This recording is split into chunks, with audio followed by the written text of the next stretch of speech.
Mesdames et messieurs, bonsoir et heureux de vous retrouver sur ce plateau de RDV Sport. Ce soir, on va parler de la 26e journée de la Ligue 1 sénégalaise avec le Jaraaf de Dakar toujours en tête. En Ligue 2 avec la 25e journée, l'AS Pikine, après 3 années passées en division inférieure, va retrouver la Ligue 1 sénégalaise l'année prochaine. Et puis on reviendra un petit peu sur le deuxième tour des éliminatoires de la CAN U20 avec le Sénégal qui a concédé le match nul devant l'Égypte. C'était le samedi passé au stade Léopold Sédar Senghor. Et puis on va aussi évoquer donc la liste de Aliou Cissé attendue ce jeudi donc pour les joueurs qui vont être présélectionnés pour la Coupe du Monde Russie 2018.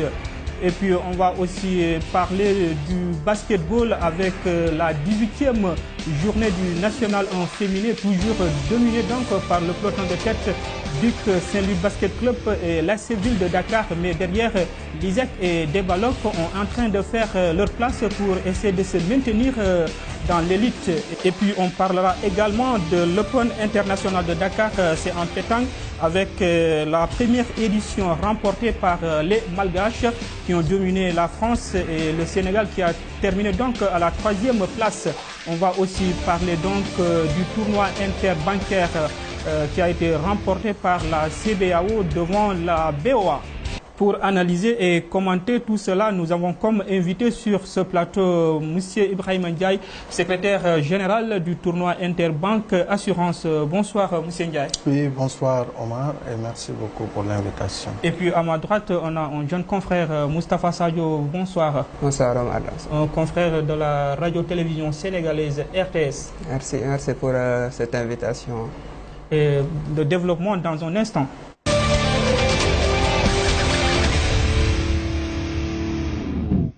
Ok, Moustapha, pour revenir sur ce plateau, on va donc enchaîner avec la 26e journée de la Ligue 1, toujours dominée par le Jaraaf de Dakar qui a creusé donc l'écart ce lundi après donc les contre-performances de ses poursuivants directs, à savoir donc la Sonacos de Diourbel qui a été battue à Mbour par le Stade de Mbour et Génération Foot qui n'a pas pu faire mieux qu'un match nul devant Stade Mbour Petite Côte. Tout à fait. C'est un championnat où le Jaraaf est en train de complètement prendre l'ascendant sur ses concurrents directs. En ce moment, quand on voit le Jaraaf jouer, on sent que c'est une équipe déjà assez huilée. Ils sont en train de battre des records également de victoires consécutives. On l'a vu, ils en sont à 9 victoires consécutives. C'est un record dans notre championnat. Et derrière, on voit que les concurrents sont en train de s'essouffler. On a vu avec Génération Foot, sans doute émoussé avec sa longue campagne africaine qui n'a pas abouti. On l'a vu éliminé par le RS Berkane dans des conditions difficiles, mais ça on en reparlera sans doute une prochaine fois. Et la Sonacos qui est une jeune équipe mais qui fait un très bon championnat, mais hélas je pense que ça ne suffira pas pour contester l'hégémonie du Jaraaf cette saison. Ibrahima, on a vu Génération Foot qui a bien démarré le championnat et du coup avec la campagne africaine, la Champions League mais aussi la Coupe des Confédérations, entre-temps il a lâché des points et Jaraaf qui a pris les commandes qui devance ses poursuivants donc de 13 points. Oui, Génération Foot était bien parti, hein, ça il faut l'avouer. Mais maintenant, c'est des championnats de haut niveau. Ça aussi, c'est des choses à admettre. Donc, quand on n'a plus ce jeu récurrent, c'est très normal. Et là, il faut le dire aussi, Jaraaf vient de très loin. Et aujourd'hui, je crois qu'il mérite sa première place actuellement. Déjà, il faut aussi dire derrière qu'il y a d'autres équipes. En tout cas, pour maintenir le cap, ce sera vraiment difficile parce que toutes les équipes se valent actuellement. Et je crois que les entraîneurs sont très conscients de cela. Ce qui relève d'ailleurs le niveau de la Ligue cette année. Moustapha, donc le Jaraaf depuis 8 journées n'a pas connu de défaite. Qu'est-ce qui explique cela? Je pense que le coach Malik Daf quand même est en train de faire un très bon boulot en conservant déjà une bonne partie de l'effectif. C'est une équipe des joueurs qui se connaissent très bien et il a conservé des joueurs cadres comme Daouda Gueye Diémé, le joueur de l'équipe nationale locale, ou encore des joueurs confirmés comme Pape Seydou Ndiaye dans les buts. C'est une très bonne recrue. On a vu, il y a une telle concurrence qu'un latéral gauche de la trempe de Babacar Mbaye Seck est relégué sur le banc par un très très bon arrière gauche maintenant. Ça veut dire que c'est une équipe vraiment assez huilée et d'une certaine homogénéité et portée vers l'avant. Pour cela, il faudrait féliciter franchement l'entraîneur Malick Daf. Si les Jaraaf remportent le championnat, ce sera un très beau champion parce qu'on a vu, ils en sont à 16 victoires en 24 journées. Ça veut dire qu'ils sont à 66,6% de taux de victoire. C'est impressionnant quand même dans notre championnat. C'est la meilleure attaque également du championnat. Mais il ne faut pas encore enterrer Génération Foot qui compte 3 matchs en retard. Je ne sais pas s'ils gagneront les 3 matchs, même s'ils points de retard, ça sera très difficile. S'ils font carton plein, ils reviendront à 4 points, ce qui relancerait une partie du championnat, même s'il restera derrière 4 journées à terminer. Est-ce que ça sera facile pour Génération Foot de... Oui, pourquoi pas? Parce qu'aujourd'hui, il faut le dire, je crois même Génération Foot est actuellement à la 3e place. Parce que je crois que c'est la Sonacos qui vient après les Jaraaf. Donc, il lui reste du chemin à faire. Mais comme l'a dit, si bien dit Moustapha, il y a 3 journées en retard. Donc, c'est énorme. Il faudra compter sur ces 3 journées pour voir éventuellement ce que cela peut donner à l'avenir. Donc, de la Sonacos qui est en 2e position. Oui, les chances, comme je vous ai dit, c'est pourquoi je le dis aujourd'hui, Jaraaf est bien parti en n'ayant que des victoires, mais aujourd'hui, il faudrait-il le rappeler, il y a vraiment, c'est très serré, il y a la Sonacos qui guette la 1re place, de même que Génération Foot. Donc, pour maintenir ce cap actuellement, ce sera quand même tâche rude, il faut le dire. La lutte donc pour la 2e place entre la Renaissance de Dakar et l'Union sportive de Gorée, les 2 équipes se tiennent à 2 points, l'autre qui a 40 si je me permets, donc la Renaissance avec 46 et l'Union sportive de Gorée 45, du coup ça va se jouer donc lors de la dernière journée. Tout à fait, c'est 2 équipes qui se tiennent de très près et je pense que cette équipe de Renaissance fait quand même une belle saison avec une qualification en finale de la Coupe du Sénégal face à Génération Foot, acquise sur la pelouse de Diamono de Fatick. Ça veut dire qu'ils peuvent réaliser un truc vraiment inattendu, gagner le 2e ticket qualificatif pour la montée en Ligue 1 la saison prochaine et peut-être éventuellement aller chercher la Coupe du Sénégal et une qualification en Coupe CAF la saison prochaine. Ce qui est vraiment inespéré pour cette équipe qui a longtemps lutté pour la montée, mais qui s'est toujours cassé les dents dans le sprint final. Là, ils sont en position d'y aller. Il leur suffit d'une victoire lors de cette 26e et dernière journée pour valider leur ticket. L'Union sportive de Gorée n'a pas dit son dernier mot, n'a pas abdiqué dans cette lutte-là. Ils n'ont plus leur destin en manque, on le dit, hein. Même s'ils gagnent. Il suffit que Renaissance de Dakar s'impose pour que le titre soit pour le club de Plateau. Et en bas, donc, l'Union olympique de Ngor, Etix de Mboro, Kayor Foot et Ndarguedje, ça sera âprement disputé entre ces 4 équipes parce que Olympique a 23 points, Etix 23, Kayor Foot 22 et Ndarguedje 22. Ça sera âprement disputé entre ces 4 équipes lors de la dernière journée. C'est quand même passionnant quoi, de voir que 4 équipes se tiennent en un petit point et ils jouent leur survie quasiment pour rester dans cette Ligue 2 entre Kayor Foot, Etix, Ndarguedje, tout ça. Ça va se jouer jusqu'à la dernière. C'est quand même triste de voir une belle équipe comme l'Olympique de Ngor en être là, quand on sait qu'il y a quelques années, ils étaient en lutte exactement au top en Ligue 1 et tout. Ils ont même fait une campagne africaine. Mais je pense que des problèmes comme au niveau des infrastructures, au niveau du stade de Ngor, avec la promesse d'une pause du gazon synthétique dans leur stade, qui se fait toujours attendre. Le président Rémi Juto n'a pas arrêté de lancer des appels en direction de nos autorités sportives pour la réalisation de ce gazon synthétique-là, pour permettre à son équipe quand même de pratiquer le beau football auquel ils aspirent quand même. Jusque-là, ça tarde. Je pense que cela aussi explique les difficultés de l'Olympique de Ngor cette saison, mais ce n'est pas encore joué. Des équipes qui se tiennent en un point, et ils vont devoir aller chercher ce maintien-là. Ça va être très passionnant jusqu'à la dernière seconde de ce championnat. Olympique de Ngor a son destin en main, puisque s'il gagne, il sera assuré de se maintenir en Ligue 2.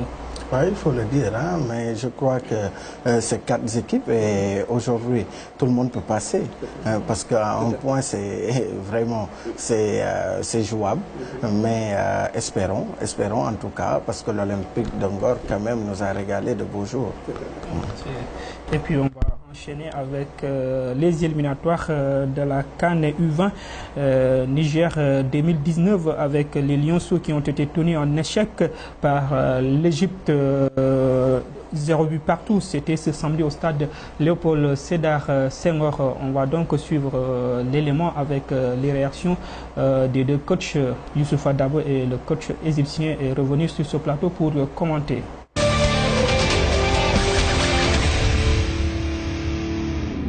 On a bien à revoir les matchs du Sénégal. Je sais qu'on a beaucoup de joueurs ici de l'équipe nationale U20 du Sénégal qui ont joué avec l'équipe de 97 au Zambie l'année passée. Alors j'ai bien regardé les matchs pour l'équipe sénégalaise. Je sais très bien que c'est un match très difficile pour nous et pour les Sénégalaises. Aujourd'hui c'était seulement le demi-temps, le premier demi-temps. On a un deuxième temps au Caire, en espérant que le meilleur va gagner. On a fait 2 mi-temps. Une première où on a été timide, très moyen dans le jeu. On a rectifié le tir dans la deuxième mi-temps en mettant beaucoup plus d'intensité et en verticalisant davantage le jeu. Bon, après, malheureusement, les occasions qui ont suivi derrière, on ne les a pas mis au fond. Mais bon, ça reste une bonne deuxième mi-temps. Déjà, après, on peut l'analyser sous des angles différents. À partir du moment où on ne prend pas de but à domicile, donc on peut dire que c'est pas mal. Après, malheureusement, comme je l'ai dit tout à l'heure, on n'a pas marqué ce qu'on aurait pu faire. Mais voilà, c'est une mi-temps. On a fait une mi-temps, il reste une deuxième à faire à Port Saïd. Il faudra se préparer davantage et améliorer notre qualité de jeu. Maintenant, les Égyptiens, que ce soit les Maghrébins en général, ils sont capables de le faire. Mais nous, les Sénégalais, on n'est pas capables de le faire. Donc il faut qu'on reste nous-mêmes. Cette équipe égyptienne, après, bon, j'attends de les voir sortir pour jouer. J'attends de les voir sortir pour jouer, nous attaquer. Après, à partir de là, on verra comment ça va se passer.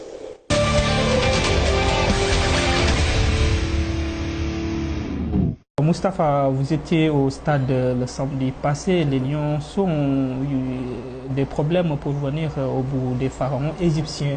Score final 0 but partout. Qu'est-ce qui n'a pas marché? Je pense que cette équipe a encore beaucoup de mal à trouver son rythme avec un nouveau sélectionneur quand même U20, Youssoupha Dabo, qui n'a pas encore eu suffisamment de temps pour mettre en place, disons, ses idées, ses principes de jeu. Parce que ça reste quand même un bon entraîneur. On a vu ce qu'il a réalisé avec Guédiawaye Football Club. Il a quelques difficultés cette année sans doute avec le Stade de Mbour, mais ça reste un bon entraîneur. Mais il a pas suffisamment de temps, je pense, pour mettre en place un jeu assez huilé avec l'équipe nationale locale. On l'a vu, hein, vous étiez également au stade. On a vu il a dit que bon, les Égyptiens ont du temps à se préparer, 6 mois, alors qu'ils ont 2 semaines comme ça pour préparer une telle compétition. Avec le tournoi UFOA, ils étaient éliminés au premier tour. Du coup, on a vu les conséquences, on avait du mal à venir au bout de cette équipe égyptienne. Je pense qu'au tournoi de l'UFOA, quand même, ça devait servir de préparation à ce match-ci face à l'Égypte, parce que c'est le rendez-vous le plus important pour l'équipe nationale U20 cette année. Mais on a vu une première période vraiment insipide où l'équipe nationale du Sénégal a été mise en danger danger par une équipe pourtant égyptienne attentiste et on ne s'est même pas créé quasiment la moindre opportunité de scorer en première période. Ça a été légèrement mieux avec de meilleures intentions et l'entrée d'un joueur comme Youssoufa Badji du Casa Sport qui a touché le montant sur une action d'anthologie. Je pense qu'il faudra aller chercher la qualification en Égypte. C'est pas évident, après un score nul et vierge à domicile, d'aller en Égypte et aller s'imposer face à ces jeunes pharaons. Ça va être très compliqué. Je pense qu'il fallait au moins un but d'avance. Exactement. Mais le fait de ne pas avoir encaissé également met un petit peu en danger l'équipe égyptienne. Si on a une stratégie... Il va falloir qu'il attaque pour pouvoir marquer ce but-là. En conférence de presse également, il l'a évoqué. Il a dit que ce serait mieux pour lui de jouer contre une égyptienne qui va sortir. Ça l'avantagerait, a-t-il dit. Donc si le Sénégal arrive à exploiter un petit peu l'espace dans le dos de la défense centrale égyptienne, avec quand même, on a des joueurs très rapides avec Cheikh Tidiane Sabali, le jeune Dramé de Djambar, ou le jeune Ousseynou Niang, ou Amadou Diagne, ils vont assez vite devant. Donc il faudra marquer en premier. Si on marque en premier, on a toutes nos chances. Quelles sont les chances donc des Lionceaux face à cette équipe égyptienne pour le match retour prévu samedi prochain? Oui, tout est jouable. Hein. Moi, Moussafa, je crois que vous connaissez bien le football. Tout est jouable. Même si aujourd'hui, à domicile, on a perdu parce que c'est un match nul et vierge, mais on peut toujours aller chercher cette victoire en Égypte. Il faut y croire et je crois que le coach a sa stratégie. Et en tout cas, souhaitons bon vent à ces Lionceaux. Et je crois que le pari sera gagné, Inch'Allah. On va aller enchaîner directement avec la liste de Aliou Cissé attendue jeudi prochain. Une liste élargie de 35 joueurs qui va être publiée par Aliou Cissé. Quelles sont les attentes? Les attentes, je pense que tous les Sénégalais seront scotchés devant leur télévision, leur poste radio, à attendre un petit peu les surprises. Il y a également des confirmations. On ne s'attend pas à d'énormes chamboulements quand même. Je pense que, comme tous les sélectionneurs, il va garder une certaine ossature, tournant autour de 18 joueurs régulièrement appelés, et complété par les hommes en forme. Ces derniers temps, on a vu quand même le jeune Diagne en Turquie qui n'arrête pas de marquer. On a vu un jeune comme Crépin Diatta qui est en train de faire un bon championnat en Belgique, arrivé cet hiver en provenance de Salzbourg au club Bruges. Et le club Bruges est à un match quasiment d'être sacré champion de Belgique. Ils sont déjà champions, tout à fait, depuis ce week-end. J'ai pas suivi la Jupiler Pro League ce week-end.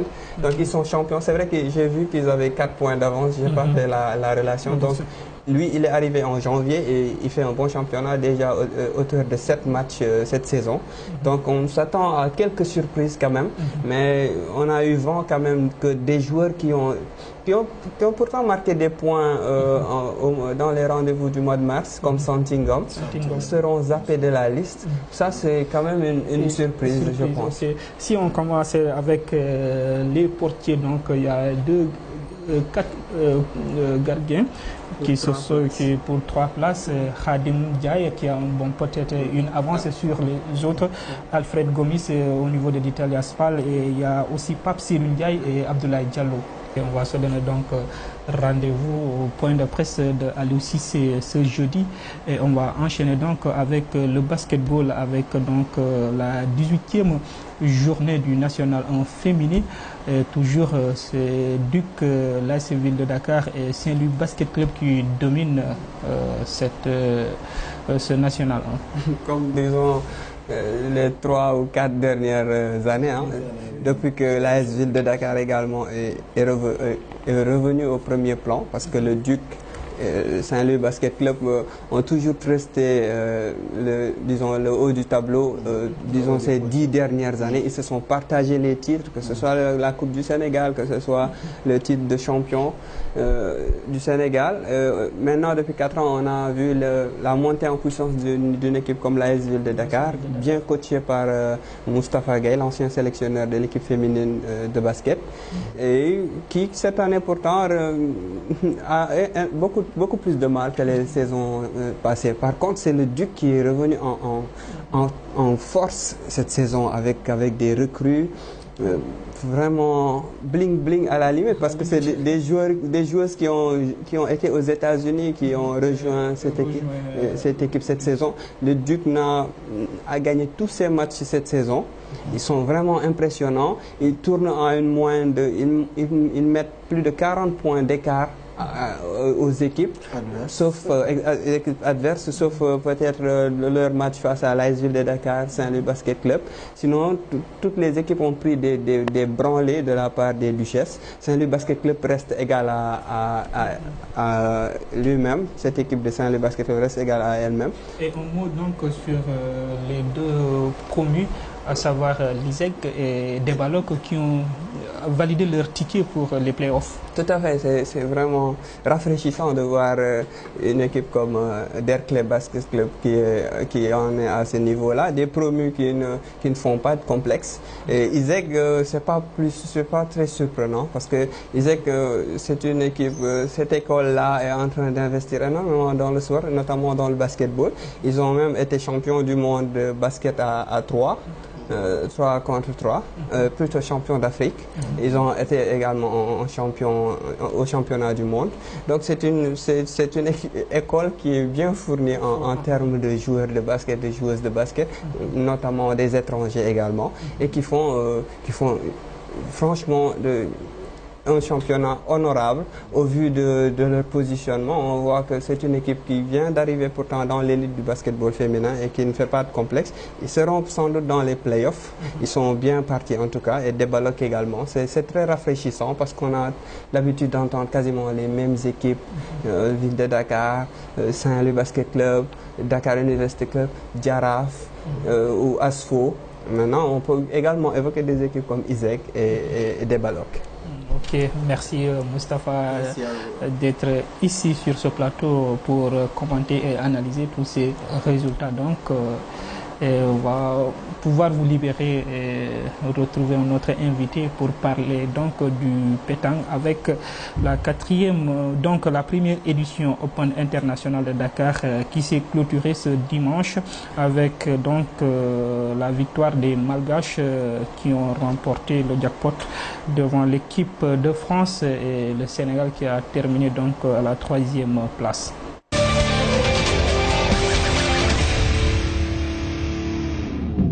Maintenant, on va parler donc de la première édition de Open International de Dakar qui s'est clôturée ce dimanche. C'est avec ce sont les Malgaches qui ont remporté donc cette première édition avec la France qui est venue à la 2e position et derrière le Sénégal a clôturé donc le podium. Pour parler de cela, nous avons comme invité le président de la Fédération sénégalaise de sport boule, M. Ezzedine. Bonjour. Bonjour. Ou bonsoir donc. Bonsoir. Ouais. Merci d'abord de m'inviter sur votre plateau pour parler de l'Open de Dakar. Pour moi, c'était une grande réussite totale sur tous les plans. L'accueil, l'hébergement, la restauration, le cadre, tout était formidable. On ne peut pas rêver de mieux dans ce monde-là. C'est le plus beau tournoi que la pétanque ait connu. Ça, je veux le dire, de vive voix. Ok, on va donc sur l'élément et revenir sur le plateau pour essayer de commenter les temps forts de ce tournoi.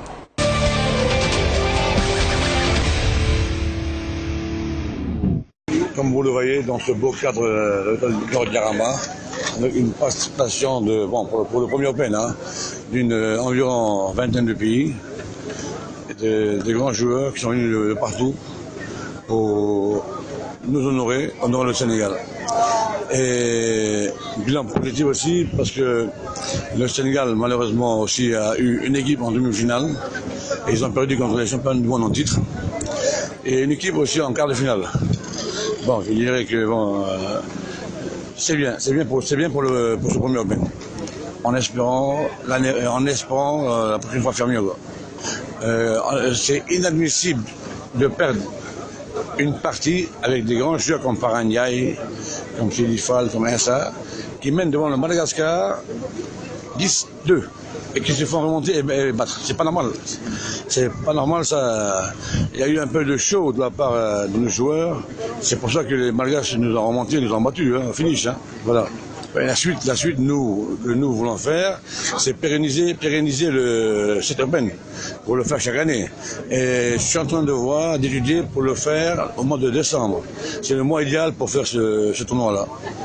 Et là, le ministre des Sports, le représentant du ministre des Sports nous a confirmé officiellement que le ministre des Sports veut que nous le refaisons ce tournoi chaque année et qui va être derrière nous à travers cet Open pour rendre l'image du Sénégal à tous les pays qui souhaiteraient venir voir ce beau cadre où les joueurs sont dans le même site pour manger, dormir et jouer au boule. Ça, il n'y a pas ailleurs, hein, dans le monde, n'est-ce pas? C'est au mois de septembre au Canada qu'auront lieu les championnats du monde de boules. Et là, dès le mois de juillet, nous mettrons sur pied l'équipe nationale, parce que pour aller au Canada, c'est tout un problème pour les visas, c'est tout un problème pour le voyage. Donc dès le mois de juillet, l'équipe nationale sera faite, mise sur place.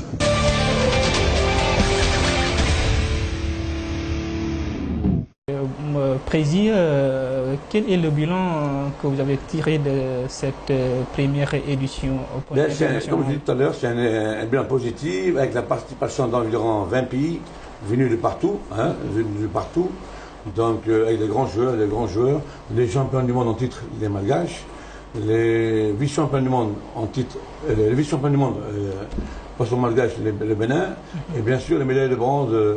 Bon, c'est une grande surprise, hein, médaille de bronze l'année dernière à Madagascar, la France, qui pendant 17 ans a été championne du monde de suite. Bon, il fallait bien qu'il y ait un coup d'arrêt, et ça s'est passé à Madagascar. Donc, avec bien sûr aussi la participation de beaucoup de pays, une mention spéciale à la Mauritanie qui est venue en masse avec 20 équipes, le Mali, le Niger, le Liban, les Seychelles, Réunion, le Niger. Vraiment, je tiens à les remercier d'être venus participer à ces grands événements. La Côte d'Ivoire, je vais en oublier quelques-uns, c'est pas grave. Je m'excuse auprès d'eux, hein, mais bon, tout le monde a été bien reçu, bien accueilli, bien installé dans ce beau cadre de l'hôtel Ngor Diarama. Et dimanche a été la clôture, bien sûr. Et pour moi, c'est pas une surprise, hein, parce qu'à l'heure actuelle, les Malgaches font partie des 3 ou 2 nations les meilleures de ce monde-là, hein, de ce monde-là. Vraiment, ils viennent d'arriver à la pétanque depuis 15 ans, hein, et ils ont eu une progression phénoménale, quoi. Et sur le contenu du jeu, comment vous avez trouvé la qualité des joueurs? Mais encore une fois, rehaussé par des grands joueurs, l'équipe de Lyon où évolue Malbec, et Malais, tout ça, l'équipe de France en personne amenée par mon ami Alain Bidot, hein, des jeunes, le Bénin, Marcel Bio, qui est vice-champion du monde, et vraiment il y avait tout, la technique, le beau jeu, la technique, des beaux tirs, des beaux points, de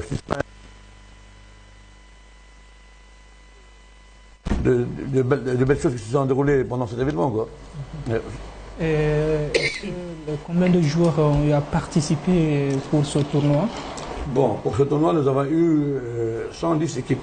110 équipes venant de 10 pays, une vingtaine de pays. C'est vraiment super. Et il a fallu que bon, vous savez, si on devait accueillir tout le monde, on serait confronté à un problème majeur d'hébergement, d'accueil et de restauration. Donc on a préféré arrêter à 110 équipes pour que tout le monde soit à l'aise, soit mis dans de bonnes conditions. Voilà. 110 équipes, c'est 330 joueurs qu'il faut pendant 3 jours, 4 jours, parce qu'ils sont arrivés jeudi, héberger, nourrir et les mettre dans les bonnes conditions. Ça a été un peu difficile. Est-ce que vous avez pu bénéficier de l'appui des autorités, notamment la fédération et le sport Oui, bien sûr.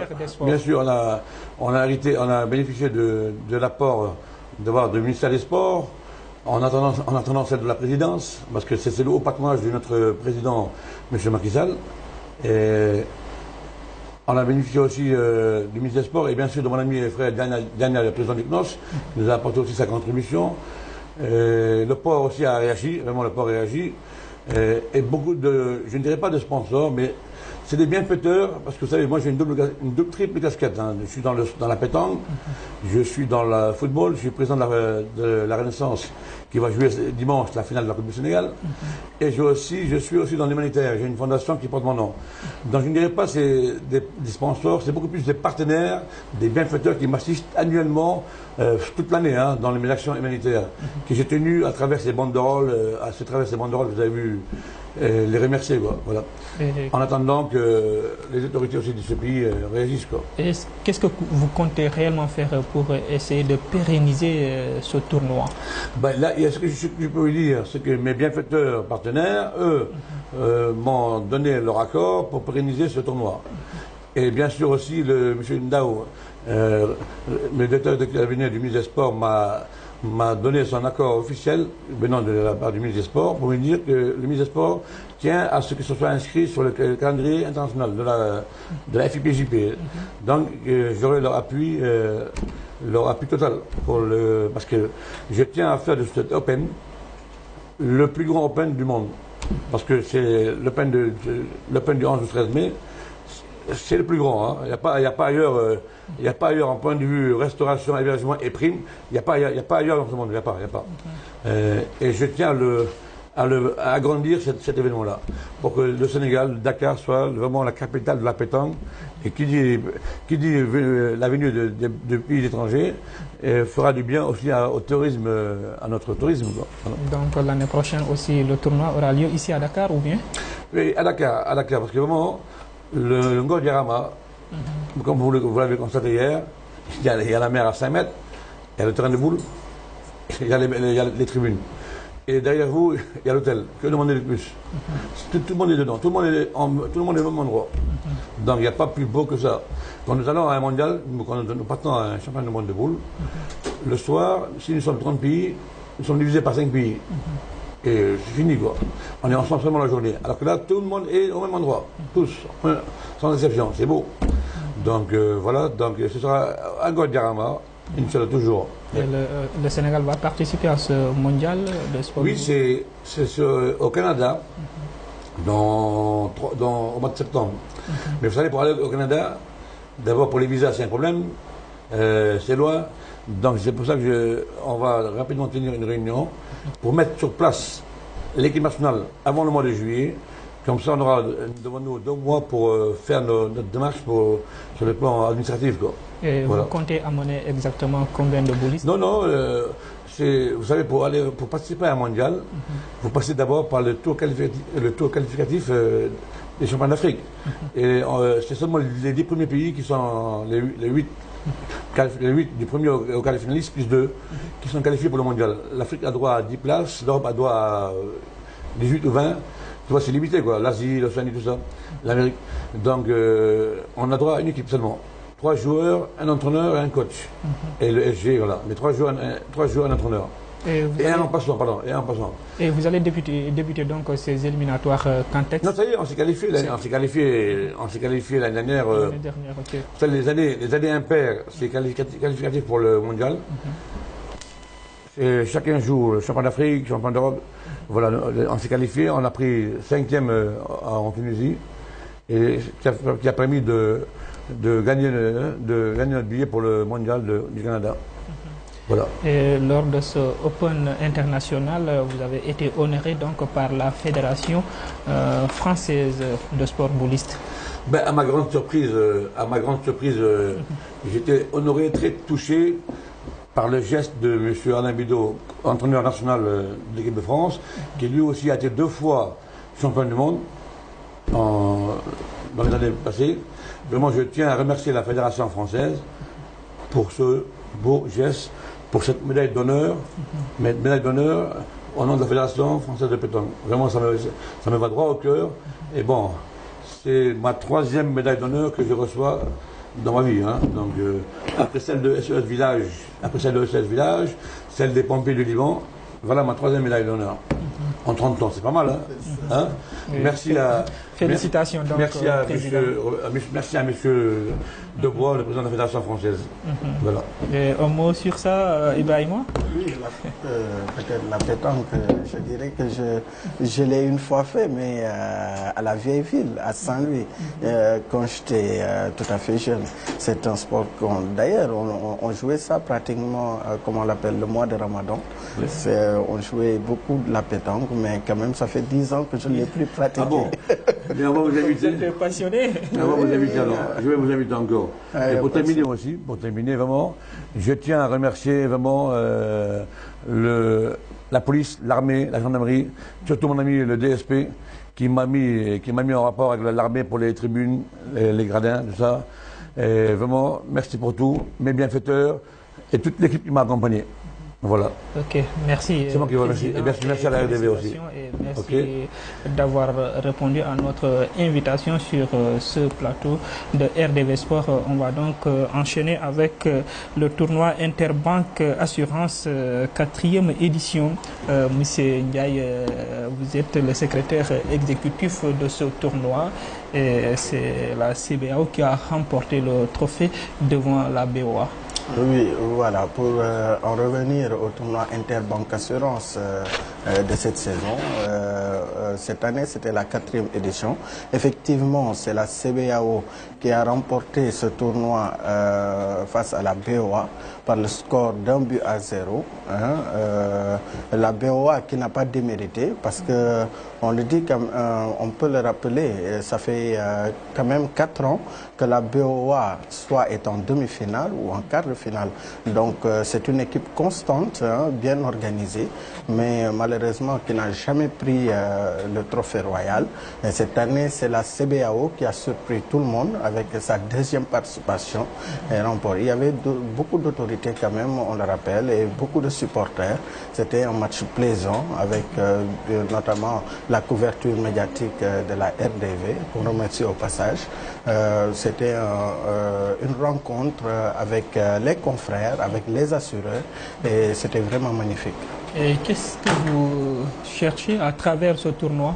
Oui, en fait, le but du tournoi, c'est le raffermissement des liens. Je le rappelle, nous sommes dans un métier qui est très stressant et on descend pratiquement tardivement. On n'a pratiquement pas le temps de faire du sport. Et raison pour laquelle le Cotiba s'est organisé pour regrouper toutes les banques et les assurances de la place autour du sport et principalement le football, afin qu'on puisse non seulement se connaître entre collègues, mais au-delà faire un peu de sport et participer en quelque sorte à notre santé. C'est le but du tournoi et je crois que le pari est gagné. Depuis 4 ans, aujourd'hui, les confrères sont présents et répondent à l'appel. Et il y a du beau jeu. C'est des jeunes qui sont pétris de talent et notamment, on aura aujourd'hui, tout le monde connaît le tournoi et tout le monde l'attend.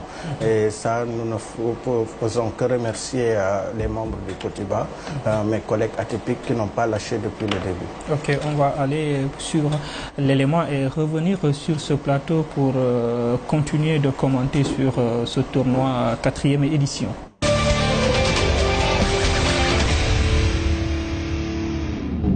L'objet de ce tournoi, c'est d'abord un tournoi footballistique, donc c'est du sport.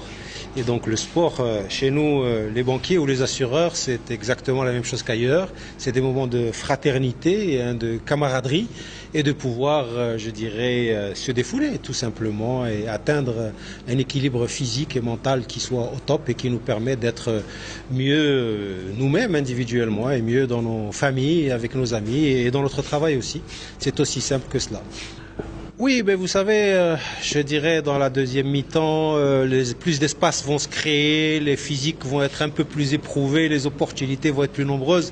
Donc, j'anticipe qu'il se passera beaucoup de choses en deuxième mi-temps et j'espère beaucoup de bonnes choses pour CBAO. Pour le moment, nous devons travailler à consolider ce tournoi dans sa popularité, dans sa, comment dirais-je, parce qu'il y a les joueurs qui sont sur le terrain, mais le sport, c'est aussi, et surtout le sport collectif et le football, c'est aussi l'occasion aux amis, aux familles, je dirais, de participer à cette fête. Et donc nous devons travailler à son audience et à la participation du plus grand nombre. Alors à l'échelle africaine, on peut imaginer évidemment de travailler, je dirais, comme d'ailleurs dans les professions bancaires et chez les assureurs qui sont organisés à l'échelle régionale et qui ont des associations nationales, mais qui ont aussi des associations régionales où il y a des représentants de chaque pays. On peut parfaitement imaginer qu'une fois que, je dirais, les championnats nationaux sont organisés et qu'il y a un vainqueur, je dirais, un champion de chaque tournoi national, on peut parfaitement imaginer d'organiser dans un avenir, je l'espère, le plus proche possible des championnats régionaux dans un premier temps. Il faut y aller un peu et construire, je dirais, sagement, mais de façon déterminée. Voilà. Comme vous le savez, c'est un tournoi de football qui consiste à toutes les banques et assurances de la place qu'on regroupe pour pouvoir au moins communier avec le foot. Raison pour laquelle vous voyez que nous sommes tous ici. Sans plus tarder, je vais laisser le secrétaire général qui va un peu briefer le contenu de ce tournoi de 4e édition. Nous avons eu 10 équipes, banques et assurances toutes confondues. Et on l'a dit tantôt, chaque année, on a les équipes qui nous ont fait confiance et qui viennent participer à ce tournoi, qui prend de l'ampleur maintenant, parce que tout le monde le sait déjà, il y a les chaînes de télévision même qui nous appellent lors de l'occasion pour venir couvrir. Donc on ne peut que remercier déjà les collaborateurs et peut-être redire encore une fois que ce n'est pas le Cotiba qui organise, mais c'est les banques et les assurances de la place qui organisent ce tournoi. Les perspectives sont nombreuses. On a des innovations parce qu'aujourd'hui, il est de l'intérêt de tout le monde. Comme le travail est stressant, encore une fois, en banque et en assurance. Donc 2019, nous espérons regrouper toutes les banques de la place et les assurances parce que quand même on est 29 à 30 banques actuellement. Donc avoir une compétition de 10 équipes, là vraiment c'est peu. Donc nous espérons que les autres banques et assurances vont venir communier avec nous et organiser un grand championnat parce que c'est ce qui est prévu, avoir un championnat tout au long de l'année. Parce que, encore une fois, je le répète, la banque est très stressante. On a besoin d'aller s'entraîner. On a besoin de faire de temps en temps du sport. Et grâce à Cotiba, on peut le faire aujourd'hui.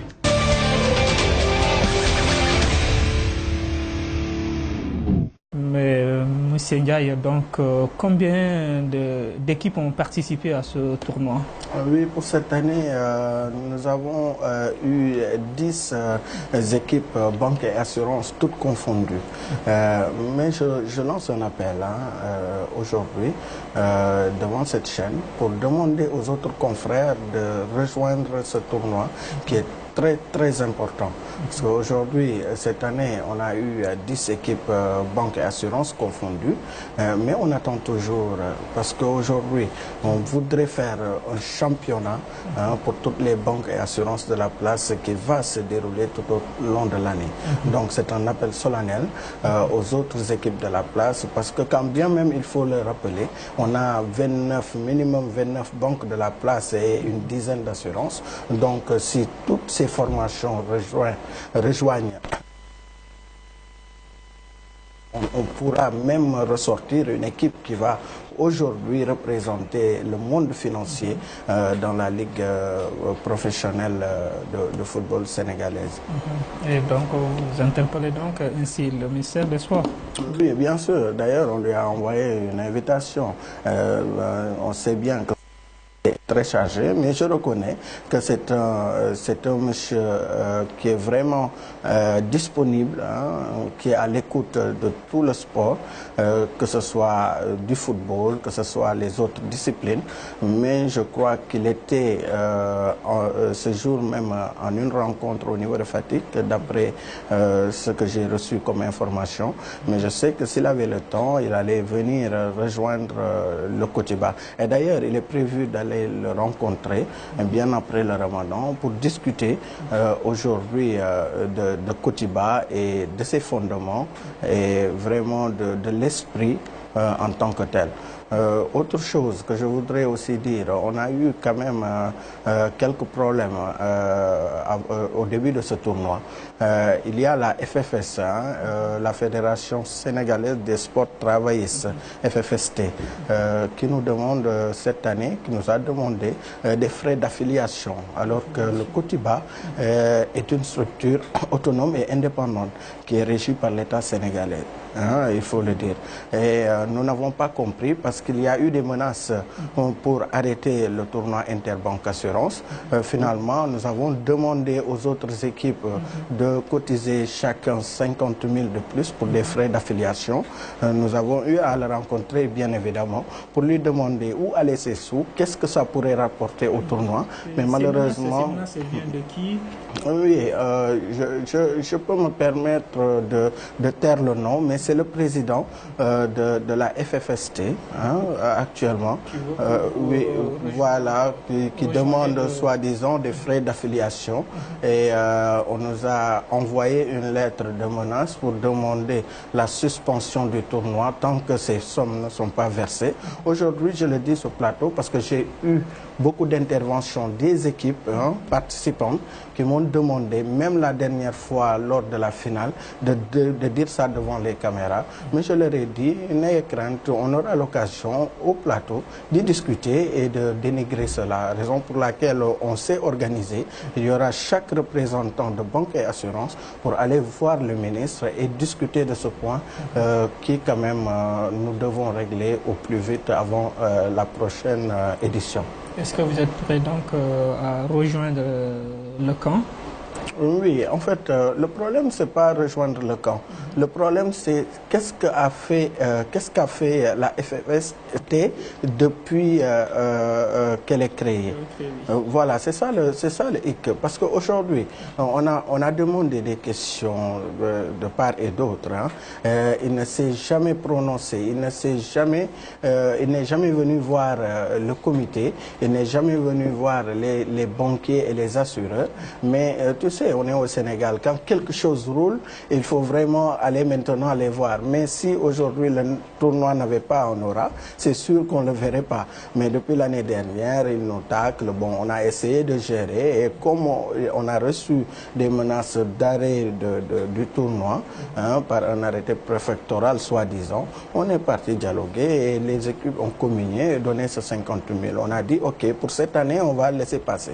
Mais pour l'année prochaine, avant la prochaine édition, il faudra aller voir le ministre, en discuter, parce qu'aujourd'hui, nous sommes autonomes, nous avons un récépissé et nous savons vraiment, nous sommes habilités à organiser ce tournoi pour nous-mêmes.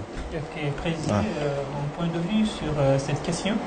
Ben, écoutez, la FFST, c'est la Fédération sénégalaise des sports travaillistes. Bon, moi je ne connais pas le règlement de... Je vais essayer de me rapprocher de mon ami, le président, que je connais bien, qui est notre doyen, que j'aime bien.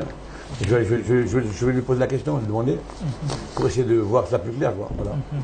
Et c'est mieux de s'asseoir ensemble, de discuter, voir comment régler ça à l'amiable, sans menace, sans... Parce que le sport est fait pour unir, pas pour désunir. Pour désunir, juste essayer de réunir toutes les entités pour essayer... C'est ça le sport, nous sommes là pour unir des liens de solidarité, de fraternité, pour tout le monde. Voilà. Mais c'est comme je dis, je le rappelle, aujourd'hui, pourquoi j'en parle aujourd'hui, c'est bien d'en parler, c'est l'occasion d'en parler. Et puis, moi, je ne suis qu'un mandant, comme on dit. Il y a, comme on l'appelle encore, toutes les parties pris qui m'ont demandé lors de l'invitation d'en parler à haute voix, que tout le monde le sache. Et puis nous, derrière, on va essayer de voir comment aller rejoindre le ministre et en discuter pour clore ce point une bonne fois pour toutes. Ok, donc le rendez-vous est donné pour l'année prochaine pour la 5e édition. La 5e édition. Et comme chaque année, il y a des innovations parce que cette finale, quand bien même il faut le dire, hein, c'était une grande finale. Il y avait tout le monde, hein, tous les directeurs généraux qui étaient qui sont venus assister à ce tournoi et on a fait même déplacer la fanfare, hein, pour vous dire un tout petit peu. Il y avait aussi de la sécurité et un cocktail a été aussi donné à nos invités, bien sûr. Je crois que on ne l'oubliera pas de sitôt et je sais que l'année prochaine aussi, beaucoup d'innovations, il y aura beaucoup de surprises qui ont été réservées. Je vous promets le meilleur en tout cas.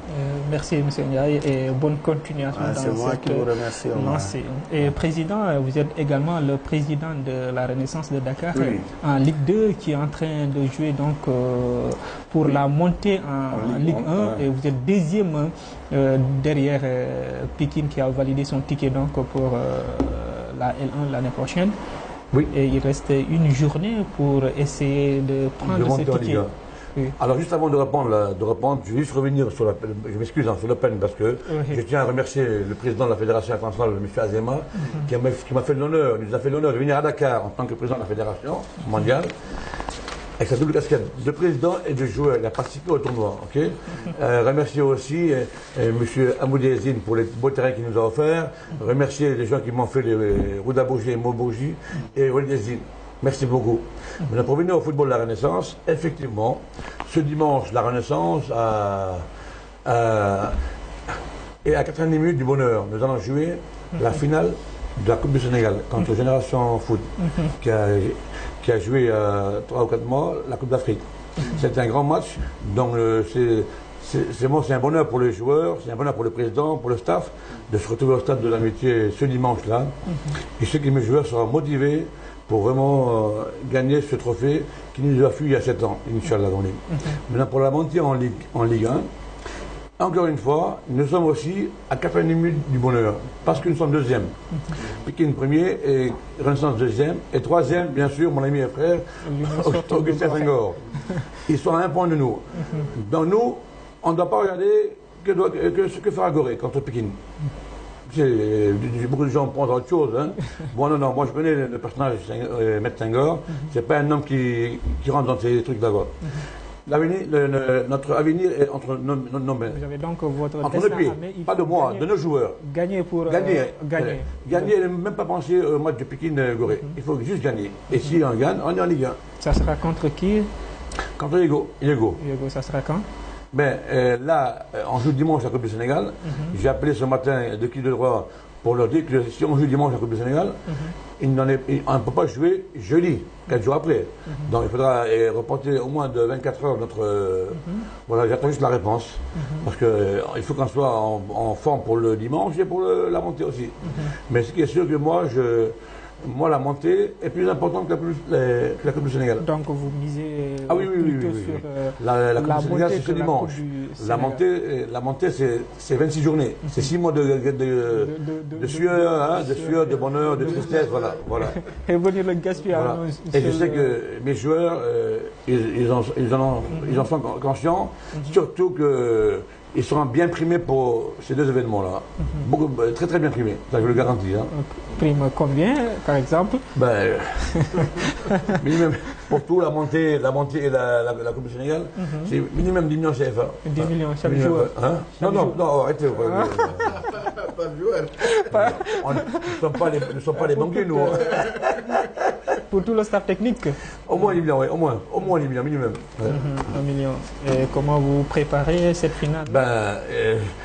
Très bien, mais ils sont mis dans un endroit ouvert, là, dans un endroit tenu secret, à cause des maraboutages, comme mes joueurs le disent. Hein. Bon, je suis étonné. Hein. Ils sont mis au vert durant toute la semaine, et 2 séances d'entraînement par jour, le matin et le soir.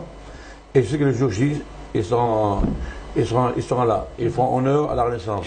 Et je demande aussi à tous mes amis de venir, après avoir coupé les jeunes, de venir en masse supporter la Renaissance.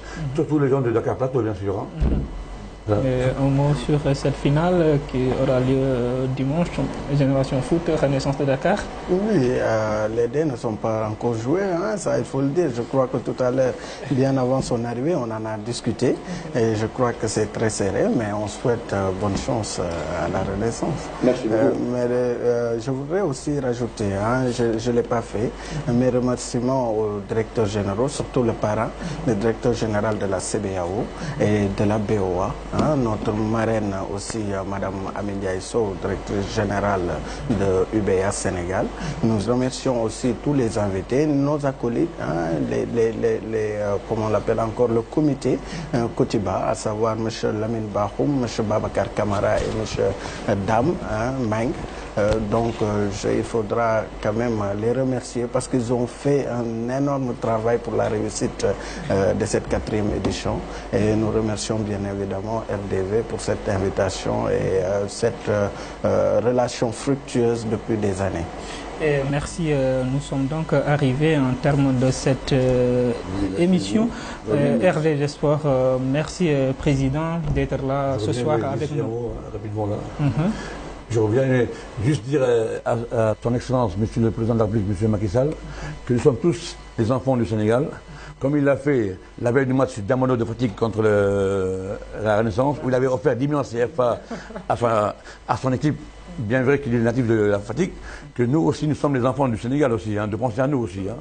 Voilà. Donc votre part. Comment? Votre part, vous réclamez donc votre part. Non, je n'ai aucun doute, sur la bonté du président, sa générosité. Okay. Aucun doute sur ça. Nous sommes à son écoute. Et merci, nous sommes donc arrivés en termes de cette émission RDV Sport. Merci Président d'être là ce soir avec nous. Merci à vous. Merci Ibrahima. Merci Omar. Et donc bonne suite de programme sur Radio Dunia Vision.